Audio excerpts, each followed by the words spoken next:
tanggung jawab, ya kita jalan tuh pasti bawa beban. Ya. Sehingga ya namanya orang jalan aja, bawa beban pasti itu capek. Ya. Pasti pegel, pasti. Sehingga kita butuh yang namanya sebuah variasi.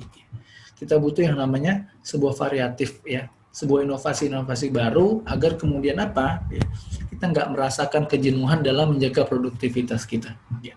Kenapa dakwah itu bisa produktif? Kenapa kemudian aktivitas kita bisa terus berlangsung? Selain karena poin pemahaman, ya, selain karena memang kita sudah mengikhlaskan diri kita misalnya kepada Allah Subhanahu Wa Taala. Selainnya itu adalah memang karena aktivitas yang kemudian kita lakukan begitu inovatif, ya, penuh dengan hal-hal baru, ya, penuh dengan sebuah inovasi baru, ya, agar kejenuhan itu hilang dengan sendirinya. Memang pembaharuan suasana itu perlu banget teman-teman, ya, perlu banget ya. Kalau perlu nih ya, otomatis kan nanti agenda berisik ini akan terus berlanjut ya di bulan-bulan selanjutnya atau mungkin di pekan-pekan berikutnya. Ya. Kalau perlu ya undangan yang kemudian kita kasih ke setiap aktivis dakwah kampus yang nanti akan hadir ya bukan cuma undangan yang bersifat personal di PC-in satu-satu gitu loh. Kalau perlu nih ya teman-teman nanti LDK yang ditugaskan untuk mengelola agenda berisik ini perlu nih ya kalau menurut Anda perlulah bikin teaser videonya ya. Ya, bikin teaser videonya agar kemudian ini nanti jadi gambaran agenda berisik kita ke depan. Ya. Jadi kayak nonton film ya itu kan ada teasernya dulu tuh ya. Itu sebagai bentuk daya tarik kita. Ya. Bikin videonya nggak usah ribet-ribet, bikin aja di rumah sendiri. Ya. Pakai HP aja sendiri.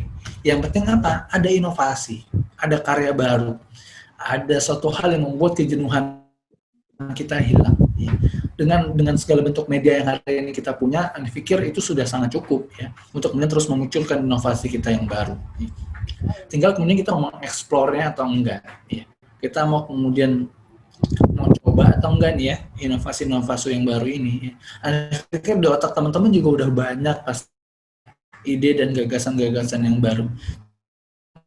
Dan kita mulai ya mau mencoba dan lain sebagainya. Ya, seperti yang kemudian Anda sedang lakukan ya dengan teman-teman di UNJ, khususnya Fakultas Aneh, ya, akan mengadakan agenda sekolah buat para murabi, ya.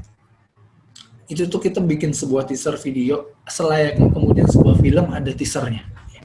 Itu sebagai bentuk daya tarik bahwa agenda yang kemudian kita buat ini nggak remeh kok, ya. Ini serius banget agendanya, ya. Saking seriusnya kita bikin teasernya. Kalau perlu nih bikin kayak undangan pernikahan kalau perlu gitu ya. Ya. Turut berbahagia ya. Kita akan hadirkan ya seorang ustadz ya. Bisa 2 orang ustadz nanti pembicaranya. Tapi temanya itu tema yang kemudian hari ini benar-benar membuat daya tarik kita. Aneh aja nih ya. Pas ada teman aneh yang ngirim undangan itu langsung pengen baca nih siapa nih yang nikah nih. Ya. Pas kita baca tatonya zong ya. Tatonya cuma di prank. Ini kan menarik nih kalau misalnya itu nanti jadi salah satu bentuk undangan buat teman-teman datang ke agenda taskif ya, ke agenda taklim seperti ini ya, agenda-agenda berisik kayak gini nih ya. Ketika misalnya nih ada undangan nikahan nih dari Puskomda misalnya, atau dari LDK ini, wah ini siapa yang nikah nih ya. Ini kan pasti ada ketertarikan buat kita ikut. Ya. Jadi ini salah satu mungkin yang mungkin bisa teman-teman coba di kampus teman-teman masing-masing ya, agar apa ya pola pikir kita ini nggak terbatas, nggak terkungkung. Ya. Pola pikir kita ini terus berkreasi, terus berinovasi. Jadi manfaatkan media sosial yang hari ini kita punya, ya. Sekalipun misalnya kalau secara ini ya, secara keseluruhan sebenarnya media sosial ini banyak negatifnya juga gitu ya. Kalau teman-teman buka Instagram ya, apalagi kalau misalnya lingkungan teman-teman itu masih juga bergaul sama teman-teman yang memang nggak semuanya aktivis dakwah gitu ya. Teman-teman kita dulu waktu SMP, SMA yang memang itu tempat maksiat kita lah dulu gitu istilahnya ya. Tempat kita dulu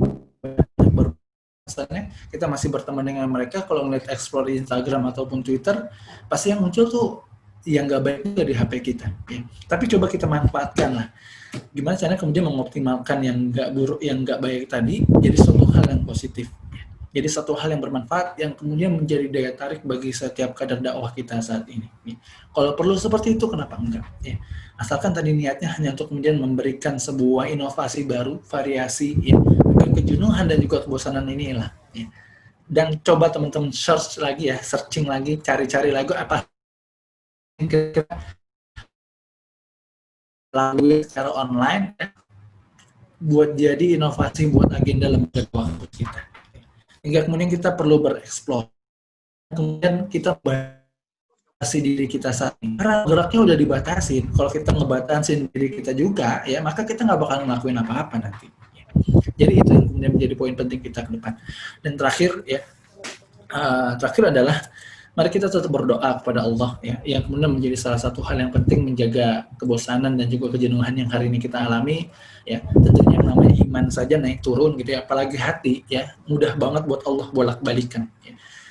Iman aja itu naik turun gitu ya, kita naik ketika kita sedang taat-taatnya ya, kemudian kita sedang turun ya ketika kita sedang melakukan maksiat, ketika kita sedang melakukan keburukan gitu ya. Memang sudah begitu aturannya ya. Dan Allah mudah banget untuk kemudian membolak-balikan hati kita kok ya. Yang tadinya gitu ya, misalnya lagi rajin-rajinnya nih ya sholat duha ya, bahkan setiap hari 12 rakaat misalnya gitu. Masya Allah ya, setiap hari 12 rakaat ya. Tiba-tiba di besoknya gitu ya, boro-boro sholat duha, sholat subuhnya kelewatan ya, sholat zuhur yang enggak udah mau sholat asar juga gitu ya, sholat asarnya udah mau sholat maghrib dan sebagainya gitu ya. Mudah banget jadi buat Allah buat membolak-balikkan hati kita. Makanya Rasulullah tuh selalu bilang kepada para umatnya, ya para sahabatnya untuk kemudian membaca doa ini. Doa apa? Ya muqallibal qulub, tsabbit qalbi ala dinik. Ya muqallibal qulub, tsabbit qulubana ala dinik. Ya.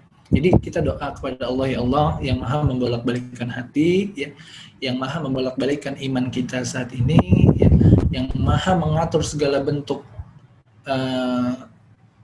aktivitas kita saat ini. Ya Allah teguhkanlah hati saya, ya Allah teguhkanlah hati ana, teguhkanlah hatiku ya di atas agamamu, yang kemudian Engkau mudahkan untuk berpaling, yang Engkau mudahkan untuk kemudian berpaling gitu ya. Tapi mudahkanlah untuk kemudian tetap berada di atas agamamu. Barangkali itu saja yang mungkin bisa Anda sampaikan kepada teman-teman semua. Semoga menjadi apa ya?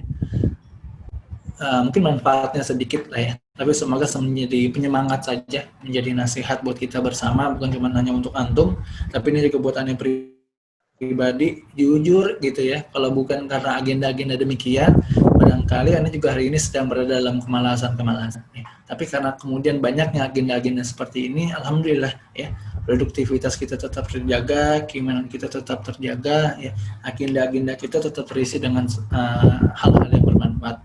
Allahu a'lam, semoga menjadi penyemangat buat teman-teman semua. Semoga juga memunculkan beberapa inovasi-inovasi baru untuk mungkin nanti bisa diaplikasikan di kampusnya masing-masing, diimplementasikan dalam kehidupannya sehari-hari, ya, sehingga kita terus bisa beramal soleh sampai kemudian Allah kita waktunya antum istirahat, ya silakan nikmati surga yang ada di akhirat. Alhamdulillah rabbik fatakunanna minal mumtarin. Fastabiqul khairat. Wassalamualaikum warahmatullahi wabarakatuh.